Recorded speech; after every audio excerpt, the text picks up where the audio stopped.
Atento aviso para las alumnas y alumnos de secundaria.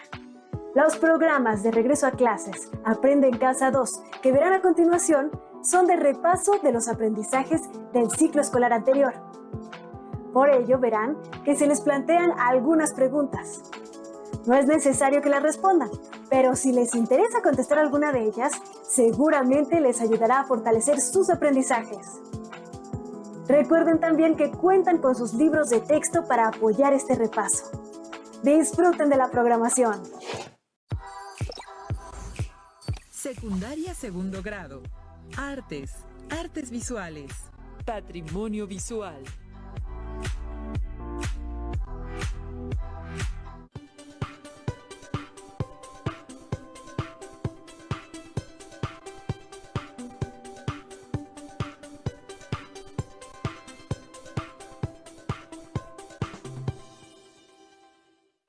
¿Qué tal, alumnas y alumnos de primer grado de secundaria? Les damos la bienvenida a una sesión más de la asignatura de Artes Visuales como parte de la programación de Aprende en Casa. En esta sesión revisarán un tema de interés para todas y todos. Nos referimos a las manifestaciones populares como parte del patrimonio y la diversidad cultural de nuestro país. Cabe resaltar que las imágenes son información y a veces cuando caminan por la calle encuentran tantas imágenes a su alrededor que su cerebro las esconde para no cansarlas o cansarlos. Sin embargo, si se dan un tiempo y se sientan en una banca de un jardín o de un parque o en la calle y ponen atención en lo que los rodea, podrán encontrar imágenes y colores muy interesantes. Para ayudarles a explorar su entorno e identificar todo lo que les rodea, las y los invitamos a ver el siguiente video.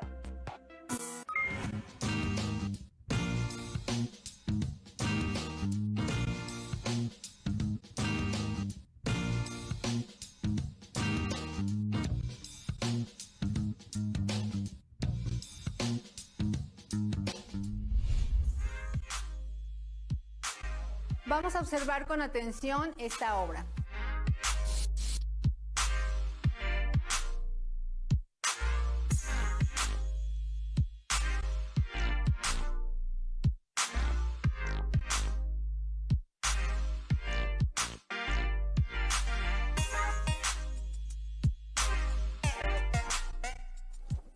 Describe las líneas que reconoces en la obra del artista Luis Estrada. Hay líneas paralelas, líneas curvas y líneas perpendiculares. Sí. Las líneas son de distintas cualidades. Hay unas muy gruesas, pero también hay unas muy delgadas.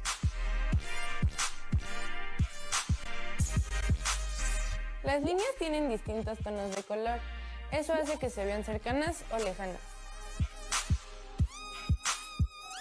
A partir de las líneas que identificaron, ¿qué figuras podemos visualizar? Yo vi rectángulos. No, más bien son rombos. Hay distintos tipos de triángulos. Yo identifico un cuadro y cubos de diversas dimensiones. Varias figuras pueden estar dentro de una forma. ¿Cómo distinguimos la forma del fondo? Vamos a explorar el paisaje fuera del salón. Cada uno de ustedes va a observar con atención el paisaje en donde nos encontramos. Ubica un punto que consideres importante que haya llamado tu atención.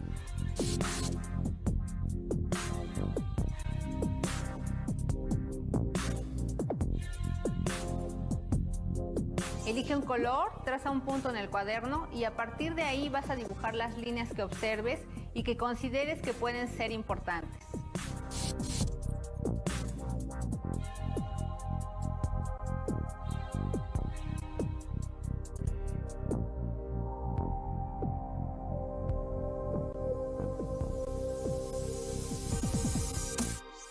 Ahora cambia de color y vas a observar nuevamente el paisaje. Sobre el dibujo anterior vas a trazar otro punto. Dibuja las nuevas líneas que observes del paisaje.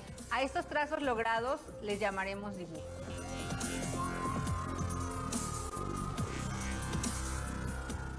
Ahora vas a intercambiar con algún compañero tu dibujo.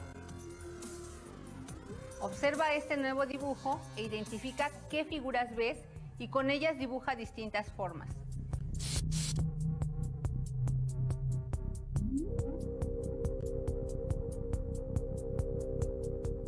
Imagina que recortas estas formas del papel.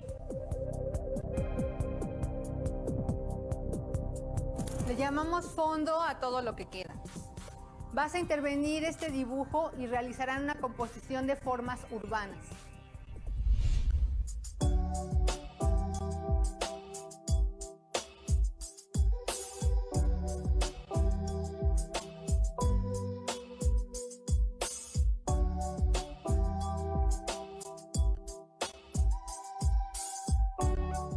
Van a intercambiar nuevamente su dibujo.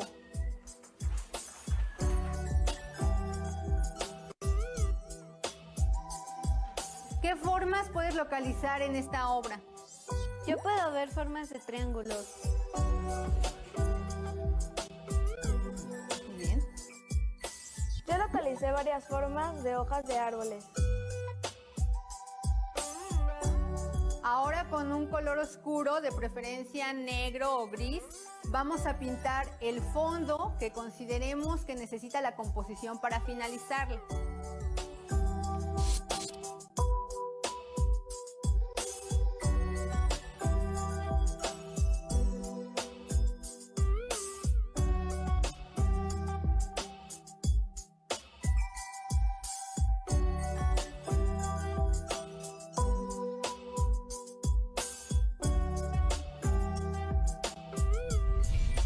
¿Qué decisiones tomamos para dibujar el fondo? ¿Qué diferencias hay entre el fondo y la forma? Como pudieron ver, hay colores en todo su alrededor y estos acompañan a muchísimas imágenes de su entorno. Estas imágenes pueden ser planas o bidimensionales, como los grafitis y murales, o bien con volumen o tridimensionales, como las esculturas. La mayoría de estas obras tienen un significado muy especial para nuestra cultura, pues reflejan nuestra forma de vivir y de pensar, así como nuestros sentimientos e intereses. Acompáñenos a ver el siguiente video, a través del cual podrán entender un poco más de su cultura, considerando las imágenes que les rodean. Anoten o dibujen aquello que les resulte interesante y guárdenlo en su carpeta de experiencias. ¡Adelante con el video! ¿Alguna vez has visitado un espacio público cuyas paredes están decoradas por grandes pinturas que nos cuentan la historia? ¿Sabes cómo se llamó el movimiento artístico mexicano, representado principalmente por Diego Rivera, David Alfaro Siqueiros y José Clemente Orozco? En la actualidad, ¿qué significa pintar en los muros de nuestras casas, entorno o ciudades? ¿Qué hace que surja un colectivo en el arte? ¿Vieron lo que pintaron en las paredes del centro? Sí, tienen muchos colores. ¿Te imaginas un día poder pintar algo así de grande? Chicos, su atención, por favor. Pintar en los muros es una forma de expresión artística que cobra mucha fuerza en México después de la Revolución. ¿Sabe alguien cómo se le llama?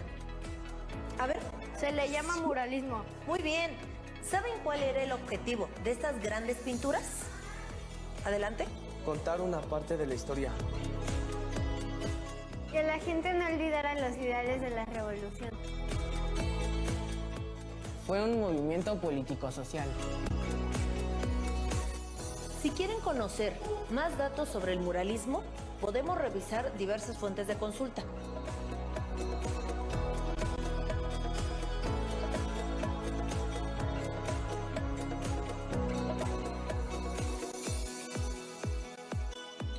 En la actualidad, ¿cómo son nuestros murales?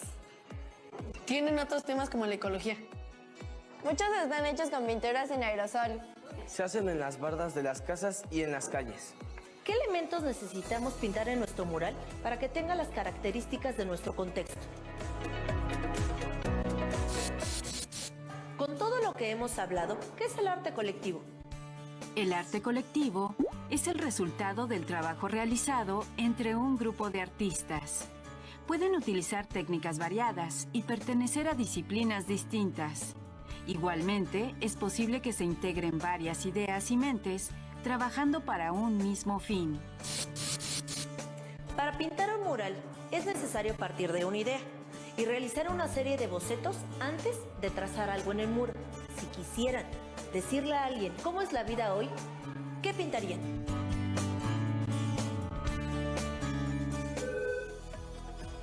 ¿Qué pintarías en un mural para mostrar a generaciones futuras nuestro contexto y cultura actual? A lo largo del tiempo, nuestra cultura e identidad, así como los grandes personajes de nuestra historia, han sido plasmados en imágenes y en otras artes como la danza, la música y el teatro, en diferentes espacios de nuestro entorno. Esto tiene como propósito recordarnos la importancia de las riquezas que como sociedad tenemos, nuestros compromisos, nuestros valores, nuestras responsabilidades y nuestras esencias. En este marco es muy importante que pongan atención a su entorno y se reencuentren con esas imágenes y ese arte que les representa. Para ello, las y los invitamos a que hagan memoria y recuerden aquellas imágenes que crean que signifiquen algo especial para su comunidad.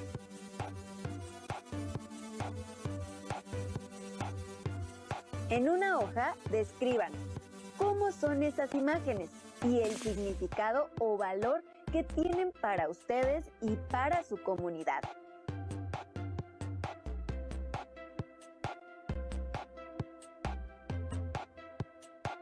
¿Por qué es importante que recuerden la historia por medio de imágenes?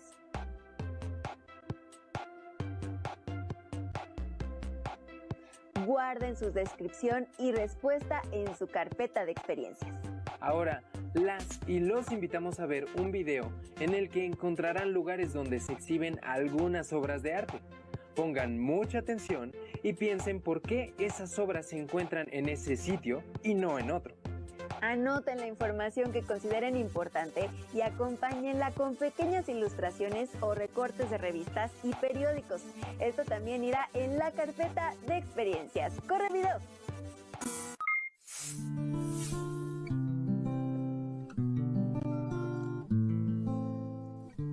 Vamos a responder a una pregunta clave, chicos. ¿Dónde hay arte? En el museo. Sí, efectivamente. El arte lo podemos encontrar en los museos. Sin embargo, no todos los museos son de arte. Hay museos de ciencia donde se han hecho colecciones de objetos que se consideran valiosos e interesantes y cuya exhibición tiene como propósito que el público los conozca. Por ejemplo, el Museo de Geología de la UNAM. Hay museos de historia, de antigüedades, de figuras de cera y del ferrocarril, de la electricidad, de economía, del auto, del rock, del fútbol y en fin, las posibilidades son infinitas. Aunque las colecciones de arte fueron las que hicieron nacer los museos, en la actualidad, como ustedes lo han mencionado, hay diversos tipos de museos. Fue en la antigua ciudad de Alejandría, en el año 280 a.C., donde se fundó el primer museo. Su función era exhibir la colección de arte del gobierno, así el pueblo podía disfrutar las obras, y al mismo tiempo el museo se encargaba de preservar y promover su estudio. Estas funciones continúan hoy. Los museos resguardan, protegen y conservan obras de arte muy valiosas, así como objetos o monumentos históricos, con la finalidad de que puedan ser conocidas y contempladas por todos. Además, se realizan tareas de exhibición, investigación y difusión. México tiene excelentes museos de arte prácticamente por todo el país. Uno de los más emblemáticos es el MUNAL, el Museo Nacional de Arte, que resguarda obras de arte producidas en México entre la segunda mitad del siglo XVI y la primera mitad del siglo XX. Entre sus colecciones permanentes más importantes se encuentra la obra del formidable paisajista mexicano José María Velasco. Llamamos colección permanente a la que pertenece al museo y se exhibe todo el año. Los museos también tienen exhibiciones temporales, que solo están por un tiempo breve en ellos. El Museo Local de Artes e Industrias Populares de Pátzcuaro tiene importantes exposiciones temporales. Fue creado por el presidente Lázaro Cárdenas para reivindicar el valor económico y estético de los artesanos purépechas. Aunque cuenta con una exposición permanente, la obra artesanal indígena de todo el país ha visitado temporalmente sus salas, como una expresión de la riqueza cultural de México a lo largo del tiempo. A través de las obras artísticas y objetos culturales que encontramos en los museos, podemos comprender el modo de ver la vida de nuestra propia cultura y las otras, por muy remotas en el tiempo o en la geografía que se encuentren. En muchos sitios arqueológicos también encontramos museos, a los que se les llama museo de sitio, donde podemos observar a detalle todo lo que han encontrado los arqueólogos en sus excavaciones y estudios. Un buen ejemplo, entre muchos, es la impresionante zona arqueológica de Monte Albán, en el estado de Oaxaca, con su observatorio astronómico, su corredor de los danzantes y sus manifestaciones culturales únicas. Con frecuencia el mismo museo puede ser una obra de arte. Es el caso de la Casa Museo Anahuacalli, cuyo edificio recuerda las formas de las ciudades antiguas de Teotihuacán y Palenque. Fue diseñada en la década de 1940 por el muralista mexicano Diego Rivera, para exhibir su colección de más de 60,000 obras de arte prehispánico.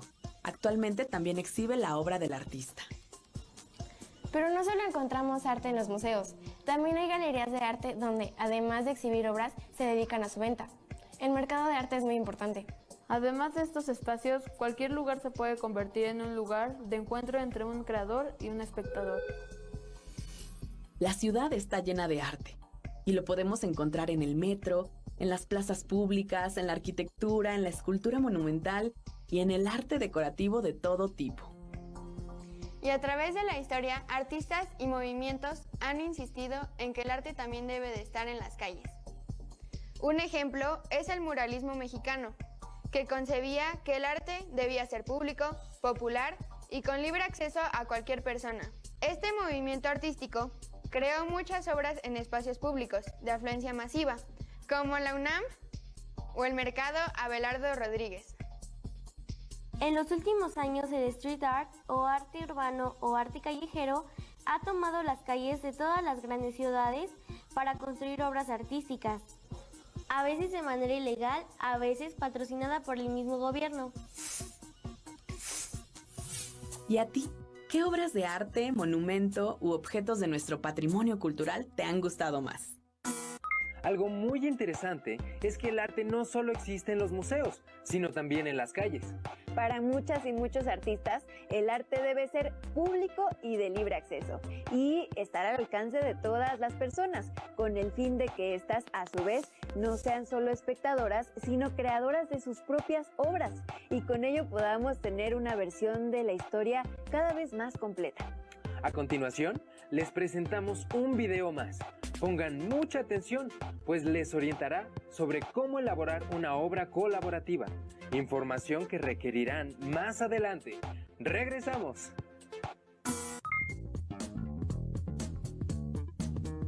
¡Ups!